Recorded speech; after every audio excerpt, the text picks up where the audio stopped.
जादुई लिपस्टिक का घर। बहुत समय पहले की बात है। किशनगंज में सौम्या नाम की एक लड़की अपने पिता सुरेश के साथ एक किराए के घर में रहा करती थी। बहुत समय पहले सौम्या की मम्मी एक बीमारी में ग्रस्त होकर मर गई, जिसके बाद सौम्या अपने पिता के द्वारा पाली पोसी गई। सुरेश बस ड्राइवर था। वो अपने घर का खर्च चलाने के लिए पूरे दिन ड्राइविंग करता और देर रात घर वापस आता था। सुरेश जो भी कमाया करता वो अपनी बेटी की पढ़ाई और घर के खर्चे में लगा दिया करता था। ऐसे ही दिन बीत रहे थे। सुरेश अपनी बेटी को किसी तरह पाल रहा था। लेकिन एक दिन की बात है, जब बस ड्राइविंग करते वक्त उसके बस के सामने अचानक एक छोटा सा बच्चा आ जाता है और वो उसे बचाने के लिए बस दूसरी तरफ घुमा लेता है, जिस वजह से बस का बैलेंस बिगड़ जाता है और बस ठुक जाती है। सुरेश का बहुत बड़ा एक्सीडेंट होता है और बहुत ज़्यादा खून बह जाने की वजह से उसकी उसी समय मृत्यु हो जाती है। और इस एक्सीडेंट के बाद सौम्या बिल्कुल अकेली पड़ जाती है। अब ना उसके पास माँ होती है और ना ही उसके पिता। अपनी माँ के गुजर जाने के बाद सौम्या उस दर्द से बाहर नहीं आ पाती और उससे पहले ही उसके पिता का एक्सीडेंट हो जाता है और वो इस दुनिया से चल बसते हैं, जिसकी वजह से सौम्या पूरी तरह टूट जाती है। सौम्या अपने माता पिता को याद करके बहुत रोती है और अपना बुरा हाल कर लेती है। लेकिन वक्त के साथ धीरे धीरे सब कुछ बदलता है और सौम्या भी अपनी जिंदगी सभी लोगों की तरह जीने लगती है। लेकिन इतने दिनों में सौम्या के घर में जो भी पैसे रखे होते हैं वो खत्म हो जाते हैं। साथ ही साथ उसकी पढ़ाई भी पूरी नहीं हो पाती, क्योंकि कॉलेज की फीस देने के लिए अब उसके पास पैसे नहीं थे, जिस वजह से उसका कॉलेज से नाम काट दिया जाता है। सौम्या अपनी पढ़ाई पूरी करना चाहती थी, जिस वजह से वो अपने चाचा चाची से मदद मांगने जाती है। सौम्या के चाचा नरेश बहुत अच्छे नेचर के होते हैं। वो हमेशा ही सभी की मदद करते हैं। चाचा जी नमस्ते, चाची जी नमस्ते। सौम्या के चाचा चाची उसको घर में बिठाते हैं और बातचीत करते हैं। भैया के चले जाने के बाद मुझे पता है कि तुम अपना जीवन बहुत मुश्किल से गुजार रही होगी। मैं जानता हूँ तुम्हारे ये नन्हे कंधे अभी कहीं पर भी काम करने के लायक नहीं है। चाचा जी, मैं अपनी पढ़ाई पूरी करना चाहती हूँ। तुम चिंता मत करो सौम्या, मैं और तुम्हारी चाची तुम्हारा पूरा ख्याल रखेंगे और साथ में तुम्हें पढ़ाएंगे लिखाएंगे। सौम्या के चाचा उसे अपने घर में रहने के लिए इजाज़त दे देते हैं। लेकिन वहीं दूसरी तरफ सौम्या की चाची उसे फूटी आंख पसंद नहीं करती थी और वो तुरंत ही अपने कमरे में जाकर अपने पति से कहती है, सौम्या को घर पर रखने से पहले तुमने मुझसे इजाज़त नहीं ली। मैं उसे यहाँ पर फूटी आंख भी पसंद नहीं करती। पहले ही खर्चे कम है जो हम इसका खर्चा भी उठाए। मैं अपने घर में फालतू लोगों की एंट्री नहीं दूंगी, फिर चाहे आज लड़ाई ही क्यों ना हो जाए। सौम्या मेरे बड़े भाई की बेटी है। मैं उसे अपनी बच्ची की तरह प्यार करता हूँ और फिर उसे पढ़ाना लिखाना मेरी जिम्मेदारी है। तुम्हें सिर्फ उसे खाना खिलाना है। हाँ बिल्कुल सही। मैं उसे मुफ्त की रोटियाँ तोड़ने नहीं दे सकती और न ही मैं उसके लिए रसोई में घुसकर खाना बनाऊंगी। हम ही उसकी देखरेख करेंगे, क्योंकि वो अभी बहुत छोटी है। अगर हम उसको देखेंगे नहीं तो वो इस दुनिया में अकेले पड़ जाएगी और फिर पता नहीं कोई गलत कदम ना उठा ले। देखो सुरेश, तुम्हें फैसला करना होगा। तुम्हारे भाई की बड़ी बेटी इस घर में रहेगी या फिर मैं, क्योंकि मैं उसे यहाँ पर बर्दाश्त नहीं कर सकती और अगर तुमने उसको यहाँ से नहीं निकाला तो मैं यहाँ से चली जाऊंगी। बाहर खड़ी सौम्या अपनी चाची की खरी खोटी बातें सुन रही होती है। अपने बारे में इतनी सारी बातें सुनने के बाद सौम्या का दिल थम सा जाता है और वो वहाँ से तुरंत ही अपना सामान पैक करके निकल जाती है और वापस अपने गांव में चली जाती है, जहाँ उसका अपना खुद का घर होता है। घर जाने के बाद सौम्या बहुत रोती है और मन ही मन सोचती है, हे भगवान, अब मैं कहाँ जाऊँ? मेरे चाचा चाची के घर पर जाऊँ तो उनके घर में कलेश हो जाएगा और अगर मैं अपने घर पर रहूँ तो मेरे पास खाने के लिए एक रोटी भी नहीं है। ऐसे ही कुछ दिन तक सौम्या पानी पीकर गुजारा करती है और घर में कुछ भुने हुए चने रखे होते हैं वही खाती रहती है और अपना गुजारा करती रहती है। ऐसे ही कुछ दिनों तक सौम्या अपना गुजारा करती है। लेकिन एक दिन आता है जब वो चने भी खत्म हो जाते हैं। सौम्या भूख से परेशान होकर अपने पड़ोस में खाना मांगने जाती है अंकल दरवाजा खोलो, आंटी दरवाजा खोलो, मैं भूख से परेशान हूँ। मैंने बहुत दिनों से खाना नहीं खाया। पिताजी के चले जाने के बाद जो भी घर में रखा था उसी को खा पी कर मैंने अपना गुजारा कर लिया।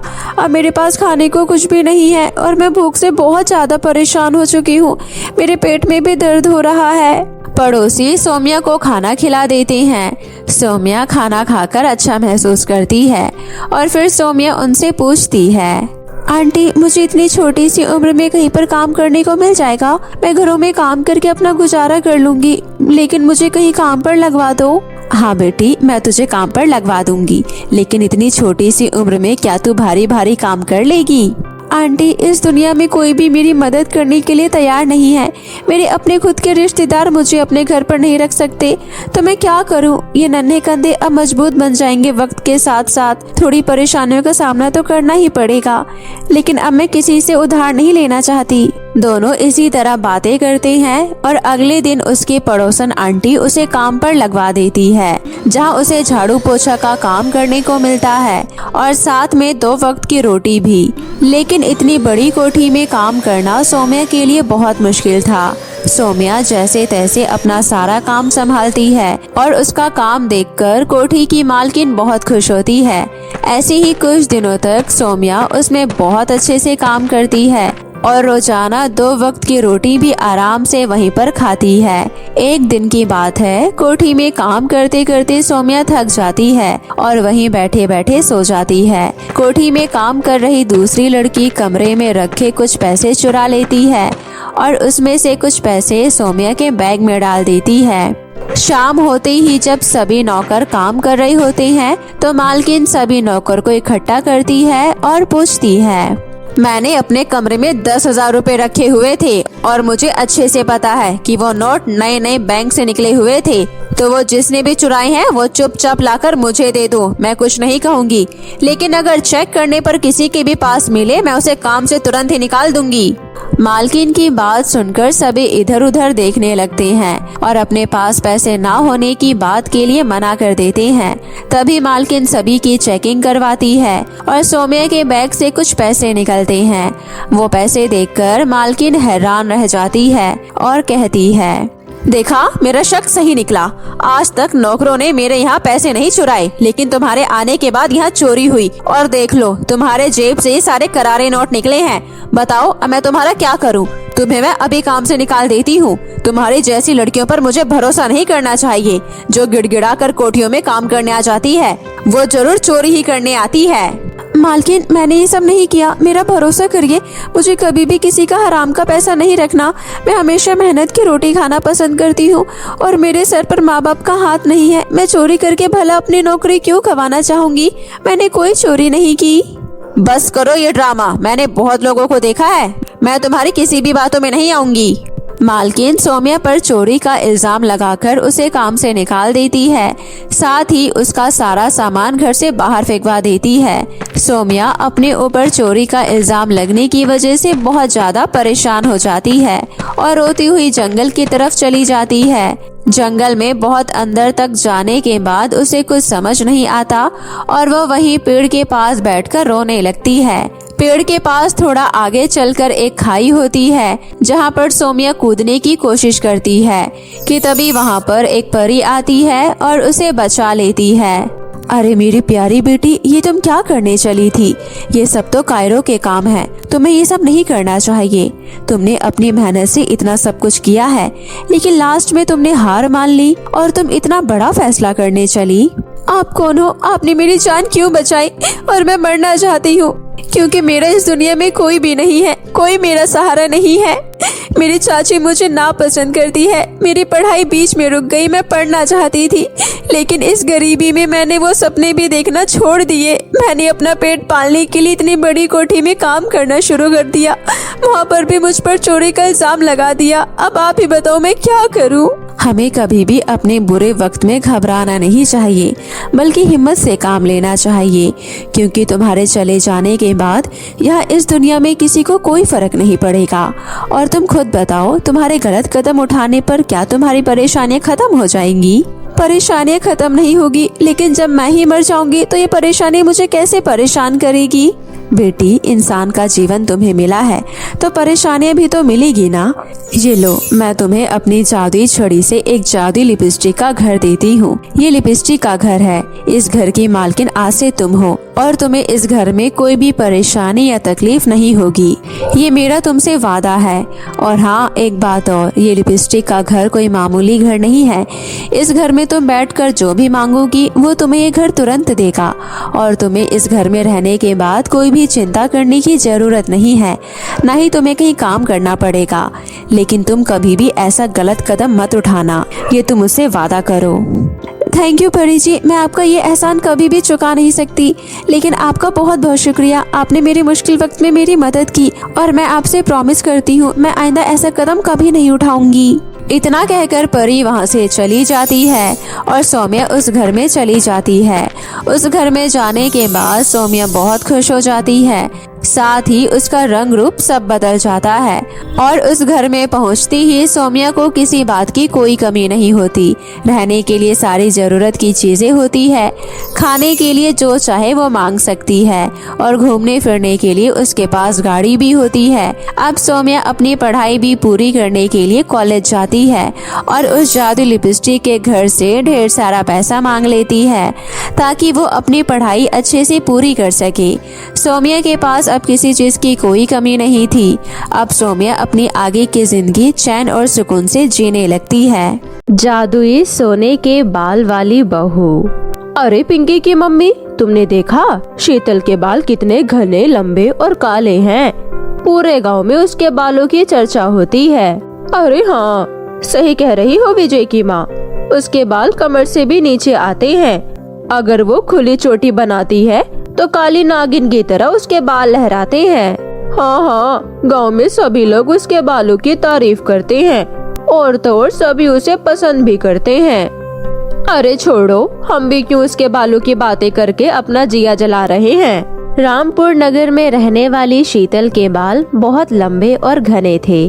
सभी गांव के लड़के शीतल को पसंद करते थे और वो उसे चुप चुप के देखा करते थे और उससे शादी भी करना चाहते थे। शीतल अपने पिता के साथ छोटे से गांव में एक टूटी फूटी झोपड़ी में रहती थी। शीतल के पिता एक किसान थे जो दूसरों के खेती में खेती किया करते थे, जिससे उन्हें कुछ पैसा मिल जाता था और वो अपने परिवार का खर्चा चलाते थे। एक दिन खेती करके मनोज घर वापस आता है। पिताजी, आप मुँह हाथ धो लीजिए, मैं आपके लिए गर्मा गर्म खाना लगा देती हूँ। बेटी, तुम कितनी अच्छी हो और कितने अच्छे से मेरा ध्यान रखती हो, परंतु मैं पिता होने का फर्ज नहीं निभा पा रहा हूँ। मैं तुझे सिर्फ सूखी रोटी ही खिला पा रहा हूँ और कुछ भी नहीं दे पा रहा हूँ। पिताजी, ये आप कैसी बातें कर रहे हैं? मैं बहुत खुश हूँ। आप खाना खा लीजिए, मैं कुएं से पानी भरने जा रही हूँ। इतना कहने के बाद शीतल पिताजी को खाना दे देती है और कुएं पर पानी भरने जाती है।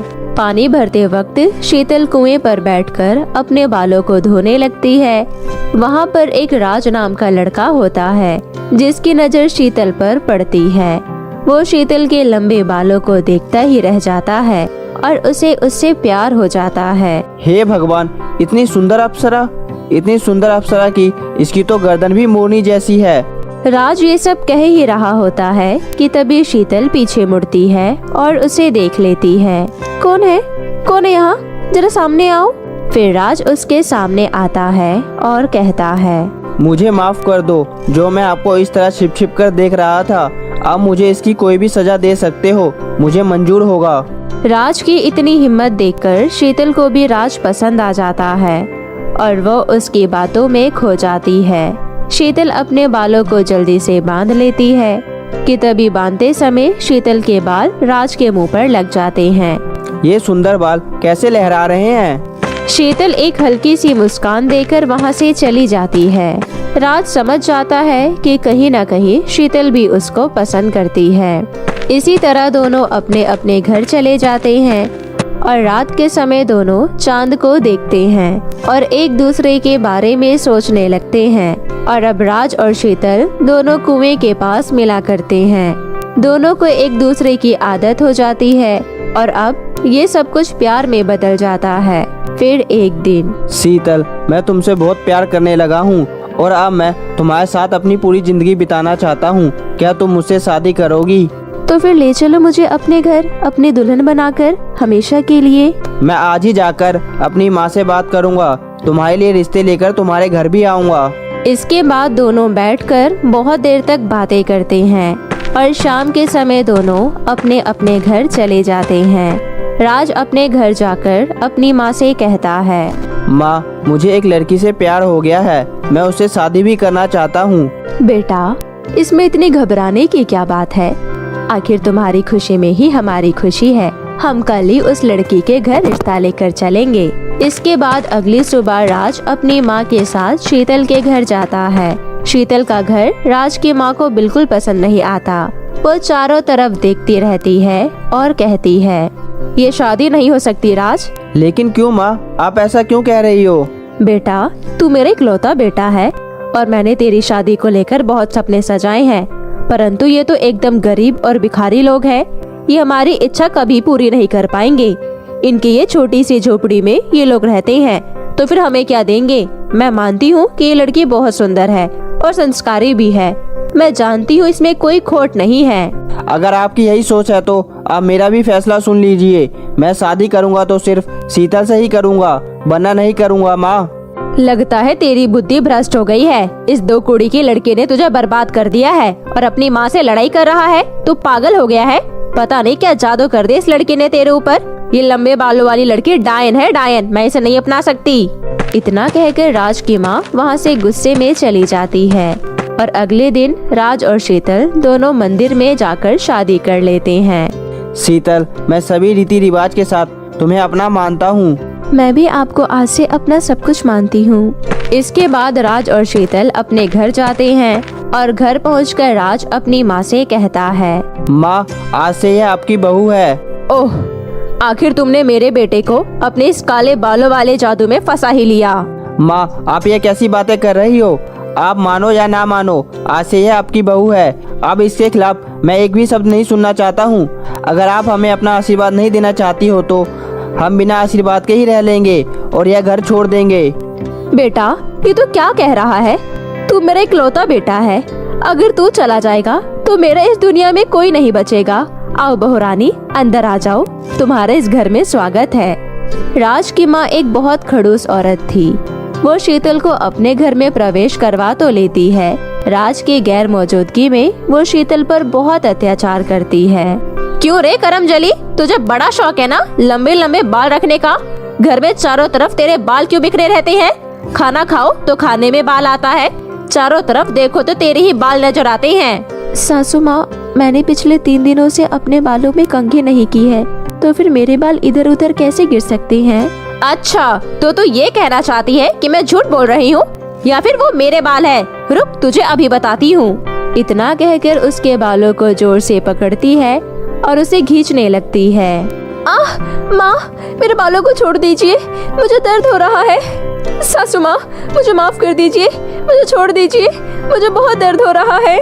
इस तरह दिन निकलने लगे थे और वो शीतल को परेशान करने के नए नए तरीके ढूंढती रहती थी। एक दिन ये शीतल की बच्ची बड़ा इतराती है ना अपने बालों पर, और जिस शैम्पू को लगाते ही उसके सारे बाल झड़ जाएंगे और गंजी हो जाएगी, तब मजा आएगा मुझे। शीतल बाथरूम में रखा हुआ वो शैम्पू लगा लेती है और धीरे धीरे करके शीतल के धीरे धीरे सारे बाल झड़ जाते हैं और वो गंजी हो जाती है। अपने आप को गंजा देख वो बहुत दुखी हो जाती है। नहीं, ये क्या हो गया मेरे बालों के साथ? मेरे सभी बाल झड़ गए और अब मैं गंजी हो गई हूँ। मैं इस तरह अपना ये मुंह लेकर किसी को नहीं दिखाऊंगी। शीतल ये सब कह रही होती है कि तभी वहाँ पर उसकी सास आती है और कहती है, अरे वाह बहू, तुम्हारे तो इतने लंबे बाल थे और तुम कैसी हो गई हो? वैसे चांद सा तुम्हारा सर बहुत सुंदर लग रहा है। शीतल के गंजे होने की बात सभी लोगों तक पहुंच जाती है और पूरे गांव में बातें होने लगती है। अरे सुना तुमने पिंकी की मम्मी, शीतल गंजी हो गई है, अब न उसके बाल रहे और न ही उसकी लहराती हुई चोटी। अच्छा ही हुआ, उसके सर की पूरी हरियाली झड़ गई। अपने लंबे बालों पर बड़ा इतराती थी। शीतल अपने बालों को खोने के बाद बहुत उदास रहने लगी थी। उसको इतना उदास रहता देख राज कहता है, शीतल, तुम इस तरह से रो क्यों रही हो? अब चुप भी हो जाओ। मैं तुम्हारे बालों से नहीं, तुमसे प्यार करता हूँ। तुम एक बहुत ही नेक दिल लड़की हो। मुझे कोई फर्क नहीं पड़ता कि तुम्हारे बाल है या नहीं। राज, तुम समझ सकते हो कि एक लड़की के लिए उसके बाल ही सब कुछ होता है। बालों की वजह से ही वो सबसे सुंदर लगती है, और तुमने भी तो मुझे बालों के साथ ही पसंद किया था ना। राज शीतल को बहुत समझाता है और फिर वहाँ से चला जाता है। शीतल कमरे में बैठकर रो रही होती है और अपनी माँ को याद कर रही होती है। माँ, काश आज तो मेरे पास होती तो कुछ न कुछ तुम जरूर करती। तभी शीतल के सामने एक चमकदार रोशनी आती है और उसमें उसकी माँ प्रकट होती है। शीतल, मेरी प्यारी बेटी, तुम इतनी उदास ना हो। माँ, आप यहाँ? मैं आपको बहुत याद कर रही थी माँ। देखो ना मेरी क्या हालत हो गई है। बेटी, तेरी बातों में बहुत ताकत है, इसलिए देख मैं स्वर्ग से यहाँ चली आई। शीतल की माँ अपनी जादुई शक्तियों से शीतल की लंबे सुनहरे सोने के बाल कर देती है और कहती है, बेटी, ये सोने के बाल तेरी सारी परेशानियाँ दूर कर देंगी, और ये सोने के बाल तुझे रोज एक सोने का सिक्का भी देंगी। तू वो सोने का सिक्का अपने सास को दे दिया करना, फिर वो तुम्हें कभी परेशान नहीं करेगी। इसके बाद उसकी माँ गायब हो जाती है। शीतल अपने आप को आईने में देखने लगती है। अपने लंबे सुनहरे बाल देखकर वो बहुत खुश हो जाती है। शीतल अपने बालों में कंघी करने लगती है कि तभी उसके बालों में से एक सोने का सिक्का बाहर निकलता है। शीतल वो सिक्का लेकर अपनी माँ के कहे मुताबिक अपनी सास को दे देती है और अपनी सासू माँ को सारी कहानी बताती है। सासू माँ, ये सिक्का मुझे माँ ने आपको देने के लिए कहा है, और ऐसा सिक्का मैं रोज आपको ला कर दूंगी। अपनी बहू के बाल देखकर राज की माँ हैरान हो जाती है और कहती है, अरे बहू, रातों रात तेरे ये बाल सोने के कैसे हो गए हैं? माँ, जैसे कि मैंने आपको बताया, कल रात मेरी माँ मेरे सपने में आई थी। उन्होंने अपने जादू से मुझे ये सोने के बाल दिए हैं। इतना कहकर शीतल वहाँ से काम करने चली जाती है। यहाँ राज की माँ खुद से कहती है, हे भगवान, मैं तो खामखाई इसके बालों से जल रही थी। मुझे नहीं पता था कि कितने फायदेमंद है। अब ये मुझे रोज रोज एक सोने का सिक्का दिया करेगी। मेरी तो लॉटरी लग गई। कहीं ये बात इसको पता ना लग जाए कि इसके गंजे होने की वजह मैं ही हूँ। ये मुझे छुपा कर रखना होगा। ये सारी बातें बोल ही रही होती है कि तभी उसका बेटा राज ये सारी बातें सुन लेता है। माँ, मुझे तुम्हारे ऊपर पहले ही शक था, परंतु मैंने तुमसे कुछ नहीं कहा। आखिर आप शीतल के बालों से क्यों जलती हैं? क्या शीतल की जगह अगर आपकी खुद की बेटी होती तो उसके साथ भी आप ऐसा ही करती? राज की बातें सुनकर उसको दुख होता है और वो अपनी बहू से माफी मांगती है। मुझे माफ कर दो बेटी, मैं तुम्हें हमेशा बहुत गलत समझती रही और तुमने मुझे माँ समझा। मैं आज अपने किए पर पछताती हूँ। तुम्हारे गंजे होने की वजह मैं ही हूँ। मैंने तेरे साथ कितना भला बुरा किया और परेशान किया। मैं माफी के लायक नहीं हूँ, फिर भी मुझे माफ कर दो। मैं आपकी किसी भी बात से नाराज नहीं हूँ और आपको मुझसे माफी मांगने का कोई हक नहीं है। आप मुझसे बड़ी हैं, बल्कि मुझे आपसे माफी मांगनी चाहिए। चलिए अब हम एक दूसरे की गलतियों को माफ करते हैं और एक नई शुरुआत करते हैं। और फिर उस दिन के बाद से शीतल अपनी सास और अपने पति राज के साथ हंसी खुशी जीवन व्यतीत करने लगती है।